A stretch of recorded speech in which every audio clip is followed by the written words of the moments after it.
प्यारे बच्चों, आज के इस वीडियो में हम करने जा रहे हैं 3.2 से तीसरा क्वेश्चन। तीसरा क्वेश्चन इसमें दिया है कि निम्न समस्याओं में रैखिक समीकरण युग्म बनाइए और उनके हल प्रतिस्थापन विधि से ज्ञात कीजिए। और इसका पहला सवाल है, दो संख्याओं का अंतर 26 है और एक संख्या दूसरी संख्या की 3 गुनी है, उन्हें ज्ञात कीजिए। एक संख्या का मतलब है पहली संख्या और दूसरी संख्या की 3 गुनी है, तो इसको हम पहली संख्या को हम x मान लेंगे और दूसरी संख्या को y मान लेंगे। इस तरीके से मान करके पहले हम इनके समीकरण बनाएंगे और समीकरण बनाने के बाद हम इनको हल करते हैं। ये क्वेश्चन यहाँ पर जो दिया है पहला क्वेश्चन, ये बोर्ड एग्जाम की दृष्टि से काफी इंपॉर्टेंट क्वेश्चन है, तो आप इस क्वेश्चन के वेरी इंपॉर्टेंट भी लगा लीजिए कि वेरी इंपॉर्टेंट क्वेश्चन है, क्योंकि छोटे क्वेश्चन पूछे जाते हैं बोर्ड एग्जाम में, ज़्यादा बड़े क्वेश्चन पूछे नहीं जाएंगे। तो ये बोर्ड एग्जाम की दृष्टि से काफ़ी इंपॉर्टेंट क्वेश्चन है। सबसे पहले हम इस क्वेश्चन को करते हैं। सबसे पहले हम पहली संख्या को x मान लेते हैं और दूसरी संख्या को y माना। पहली संख्या बराबर x है तथा दूसरी संख्या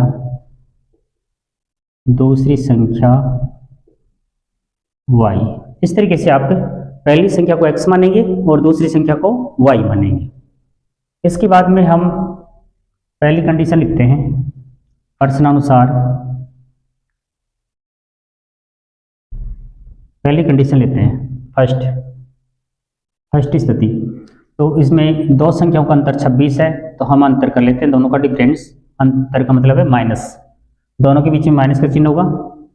x माइनस वाई बराबर 26, ये समीकरण नंबर है 1। दूसरी कंडीशन में हम देखते हैं सेकंड स्थिति में, तो यहां लिख देते हैं सेकंड स्थिति। तो सेकंड स्थिति में है पहली संख्या यानी एक संख्या दूसरी संख्या की 3 गुनी है, ये पहली संख्या है, ये दूसरी संख्या है। 3 गुनी यहाँ पर पहली संख्या है 3 गुनी, और करेंगे 3 गुना हम दूसरी संख्या को, तब ये दोनों आपस में बराबर हो जाएंगे। जैसे मैं कह दूं कि पहली संख्या है 39 और दूसरी संख्या 13 है, तो हमें दिख रहा है साफ साफ कि ये 3 गुना है। 3 गुना है तो 3 गुना हम इसको करेंगे तब दोनों बराबर हो जाएंगे। अब आप देख सकते हो दोनों साइड में क्या है, 39 है। तो इस तरीके से हम इनको बराबर कर लेते हैं और उसके बाद में हम इसको आगे सरल करते हैं। यहाँ पर समीकरण नंबर 2 बन जाएगा। इस तरीके से समीकरण नंबर है ये 2। अब हम प्रतिस्थापन विधि से करते हैं, तो x के रूप में पहले से ही मान है, तो हमें x और y के रूप में लिखने की आवश्यकता ही नहीं है। x का मान हम समीकरण 1 में रख लेंगे, 1 में प्रतिस्थापित कर देंगे, तो लिखेंगे x का मान समीकरण 1 में रखने पर रखते हैं हम x की जगह 3y लिखेंगे। यहाँ ये x है, x की जगह 3y लिखते हैं, माइनस y बराबर है 26। यानी यहाँ जो x था वहां पर क्या क्या रख दिया हमने, 3y रख दिया, माइनस y है और बराबर 26। अब इनको सरल करते हैं, 3y में से y निकालेंगे तो ये 2y बचेगा, और इधर कितना है 26, y बराबर लेते हैं तो ये 26 2 इसके बट्टे में चला जाएगा, गुणा में है, तो y बराबर हमारे पास आ गया 13। अब y का मान हम समीकरण 2 में रख लेते हैं, लिखेंगे y का मान समीकरण 2 में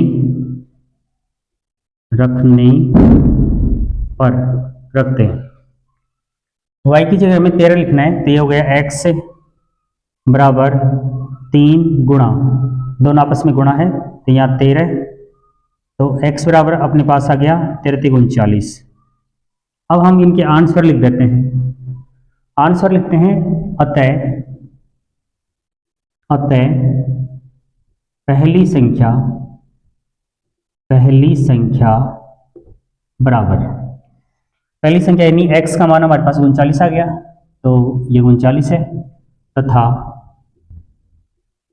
दूसरी संख्या हमारे पास है 13, y का मान हमारे पास 13 आया, तो दूसरी संख्या हो गई 13। ये दोनों आंसर है। तो ये वेरी इंपॉर्टेंट क्वेश्चन के इस प्रकार आंसर आ जाएंगे। ये वेरी इंपॉर्टेंट क्वेश्चन तीसरे का पहला हमने कंप्लीट कर लिया है। इसके बाद हम करने जाएंगे दूसरा क्वेश्चन, तीसरे का दूसरा। तो मैं इनको रब करके और इसके बाद में दूसरा क्वेश्चन भी इसमें वेरी इंपॉर्टेंट क्वेश्चन ही आएगा, तो इसको भी एग्जाम की दृष्टि से अच्छे से तैयार रखना। दूसरा क्वेश्चन करते हैं हम। अब आप देखेंगे दूसरा क्वेश्चन। तो दूसरा क्वेश्चन यहां दिया हुआ है कि दूसरा क्वेश्चन है कि दो संपूरक कोणों में बड़ा कोण छोटे कोण से 18 डिग्री अधिक है, तो उन्हें ज्ञात कीजिए। अब आप समझिए कि संपूरक कोण किसे कहते हैं। जब दो कोणों का योग, एक नहीं दो कोणों का योग 180 डिग्री हो उसको हम संपूरक कोण कहते हैं, और यदि दो कोणों का योग 90 डिग्री होता है तो उसको हम पूरक कोण कहते हैं। तो मैंने पूरक और संपूरक के दोनों के बारे में बताया यहाँ। तो संपूरक कोण वाला हम कर रहे हैं कि दो संपूरक कोणों में बड़ा कोण छोटे कोण से 18 डिग्री अधिक है, उन्हें ज्ञात कीजिए। तो हम बड़े कोण को x मान लेंगे और छोटे कोण को y मान लेते हैं। तो हम अब करने जा रहे हैं इसी का दूसरा क्वेश्चन, तीसरे का दूसरा क्वेश्चन कर रहे हैं। माना बड़ा कोण बराबर x डिग्री तथा छोटा कोण ये हम ले लेते हैं y डिग्री। अब देखिए दो संपूरक कोणों में दो कोण हो चुके हैं, और जब इसमें कंडीशन आपको एक ही नजर आएगी, लेकिन हम जानते हैं कि दो संपूरक कोणों का योग यानी दो कोणों का योग जब 180 डिग्री होता है उसको संपूरक कोण कहते हैं। तो पहली कंडीशन इसमें इस प्रकार क्वेश्चन को देखने से नहीं, संपूरक से लिखनी है। ध्यान रखना, संपूरक से लिखनी है। प्रश्नानुसार हम पहली कंडीशन संपूरक के आधार पर लिखते हैं।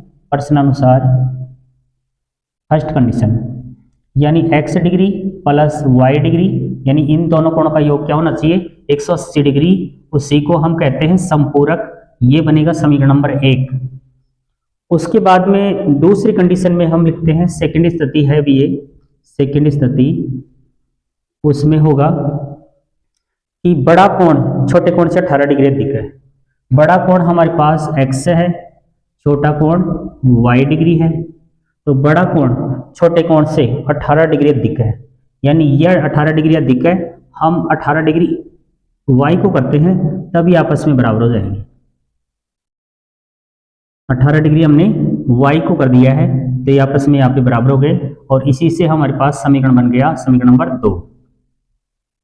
18 डिग्री ज्यादा ये है, ज्यादा हमने ये कर दिया है, और ज्यादा करने के लिए अधिक करने के लिए प्लस 18 कर देंगे। इस प्रकार हम इनको कर देंगे। तो अब हम इसको सरल करते हैं। तो x के रूप में पहले से है ये, तो x का मान हम समीकरण 1 में रखेंगे, लिखेंगे x डिग्री का मान समीकरण 1 में रखने पर तो हम x की जगह इसको रख देंगे।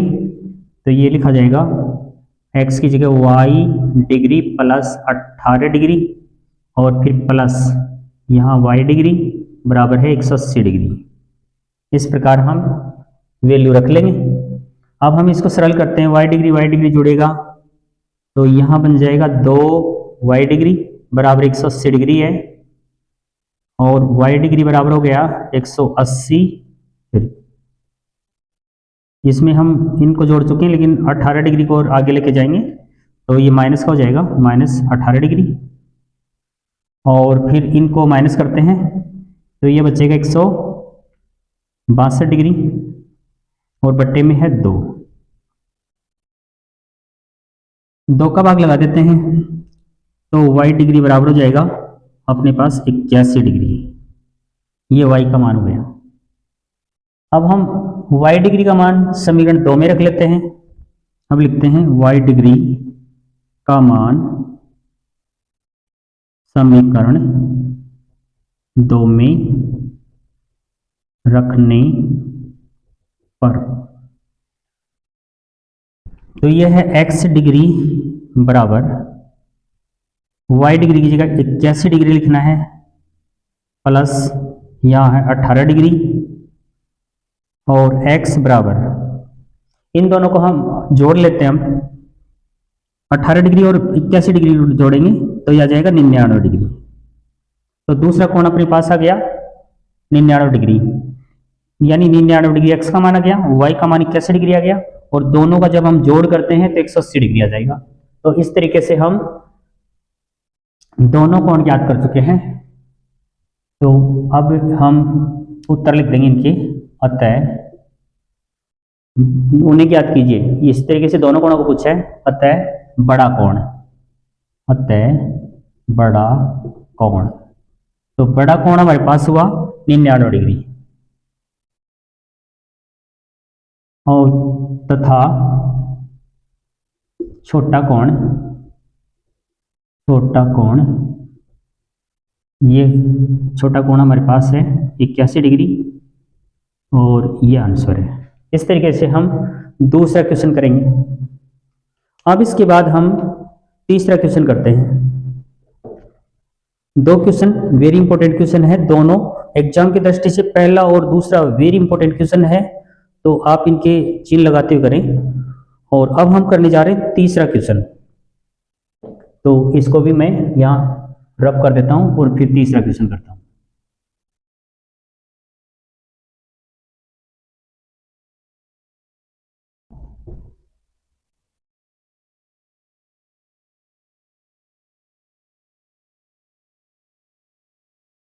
देखिए तीसरा क्वेश्चन क्या दिया है, इसको पढ़ते हैं हम पहले। तीसरा क्वेश्चन है इसमें कि एक क्रिकेट टीम के कोच ने 7 बल्ले तथा 6 गेंदें रुपये 3,800 रुपये में खरीदी। बाद में उसने 3 बल्ले और 5 गेंदें रुपये 1,750 रुपये में खरीदी। प्रत्येक यानी एक बल्ले और प्रत्येक गेंद यानी एक गेंद का मूल्य ज्ञात कीजिए। तो हमें प्रत्येक बल्ले और प्रत्येक गेंद का मूल्य ज्ञात करना है। तो हम यहाँ पर मान लेते हैं, माना एक बल्ले का मूल्य x मानेंगे और एक गेंद का मूल्य y मानेंगे। इस तरीके से हम बल्ले और गेंद का मूल्य मान लेते हैं। माना तीसरा क्वेश्चन है, माना एक बल्ले का मूल्य है रुपये x तथा एक गेंद का मूल्य बराबर रुपये y। इस तरीके से हम एक बल्ले और एक गेंद का मूल्य मान लेते हैं। और उसके बाद में हम प्रश्नानुसार, यहां पर आप दोनों कंडीशन एक साथ लिख सकते हो। देखिए एक बल्ले का मूल्य x है, तो इसमें बल्ले कितने दिए हैं 7, तो एक बल्ले का मूल्य x है और 7 बल्लों का मूल्य होगा 7x। और फिर 6 गेंद है, एक गेंद का मूल्य है y और 6 गेंदों का मूल्य होगा 6y। तो यहाँ 7 दिया है 7x लगा दो, 6 दिया है 6y लगा दो। आगे यदि दिया है उसने और उसके बाद में इसने लिखा, बाद में उसने 3 बल्ले का मतलब 3x हो जाएगा, 5 गेंद का मतलब 5y हो जाएगा और बराबर हो जाएगा 1,750। तो इसमें 7 बल्ले हैं तो हम इसको लिख देते हैं 7x। फिर उसके बाद में दिया 6 गेंद, तो 6 गेंद को लिखेंगे 6y और बराबर टोटल रुपए हैं 3,800, तो बराबर क्या किया आपको लिखना है 3,800। ये पहली कंडीशन हो जाएगी, यानी पहला समीकरण हो जाएगा।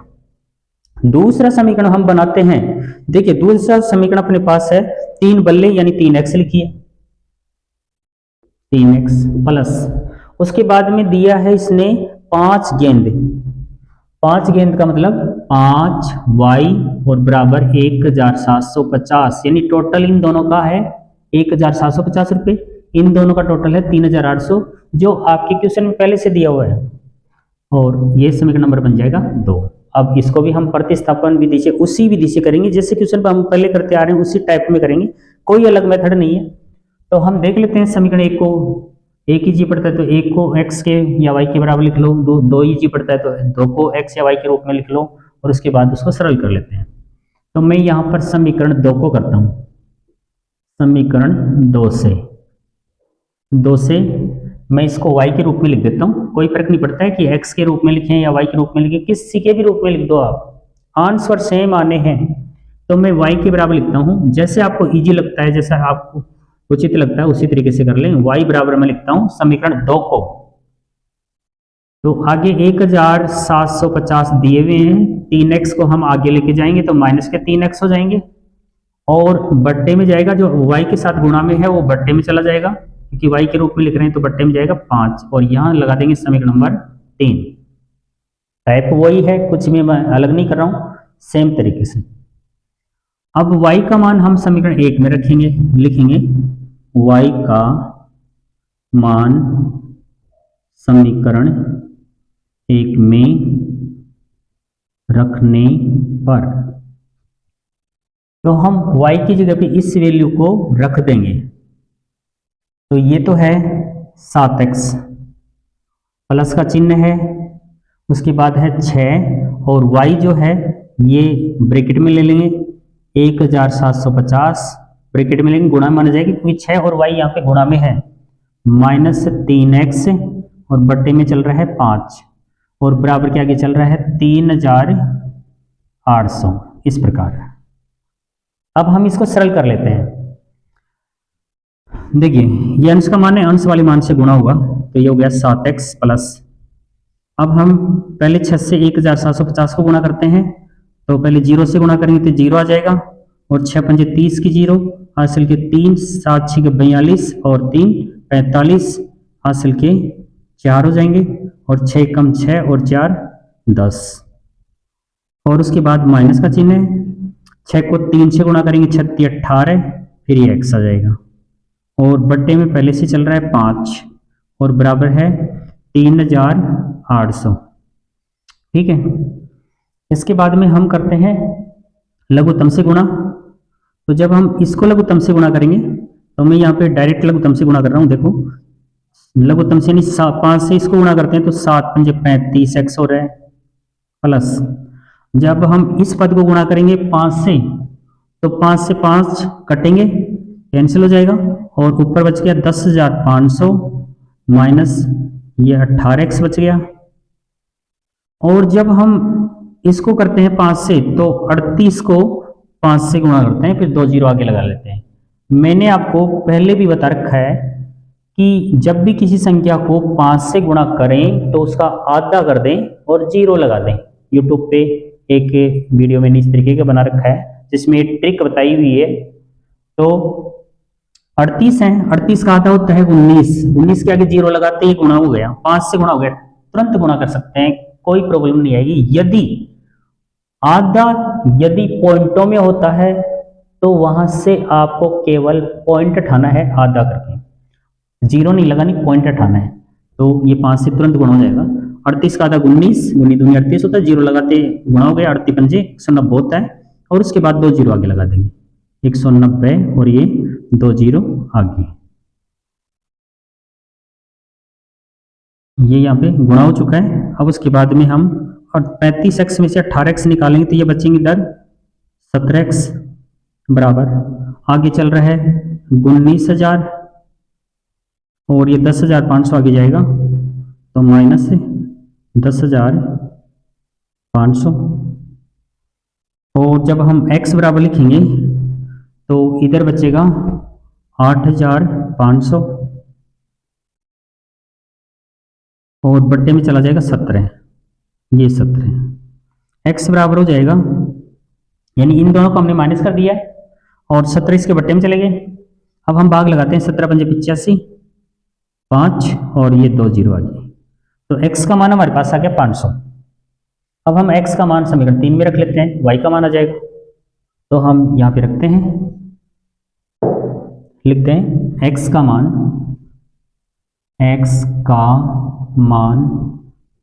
समीकरण 3 में रखने पर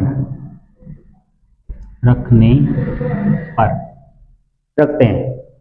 देखिए x की जगह 500 लिखना है, तो ये y है, y चल रहा है, बराबर 1750 माइनस 3 गुणा और x की जगह हम लिखते हैं 500 और बट्टे में चलेगा 5।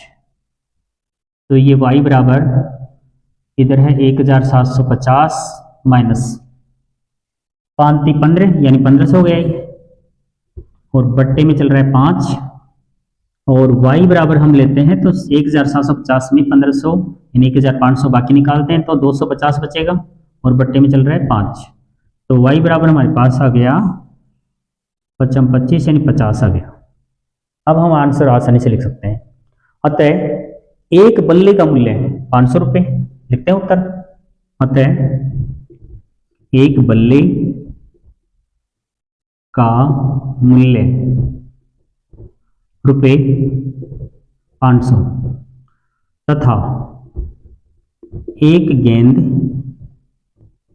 का मूल्य ये आगे रुपये 50, यानी एक बल्ला आता है 500 रुपये में और एक गेंद आती है 50 रुपये में। इस प्रकार हमने 3 क्वेश्चन तीसरे के कंप्लीट कर लिए हैं और शेष क्वेश्चन 3 क्वेश्चन और बच रहे हैं। शेष क्वेश्चन हम अगले वीडियो में करेंगे। तो आप वीडियो पर बराबर बने रहें, लाइक और शेयर बराबर करें, इसमें आप बिल्कुल भी कंजूसी न करें। धन्यवाद।